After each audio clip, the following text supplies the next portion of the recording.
Ölüler ve diriler. Simsiyah bir önlük ama beyaz bir yakalı. O koca karanlığı siyah Hades gibi. Onu kapatacak küçücük bir beyaz ipi var.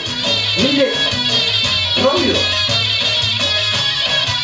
Omuz vuruyor kimse. Kapılar tekmelendi. İyice bağırmaya başladılar. Kapıları kırdırmaya başladılar artık. Korkudan babam kapıyı açacağız dedi. Lütfen durun dedi. Ama dinlemiyordu. Açın kapıyı dedi. Haydar nerede? Haydar'ı istiyoruz. Verin bize dedi. Babam Haydar yok evde dedi. Dinlemediler ve bir anda kapı büyük bir ışınla kırıldı.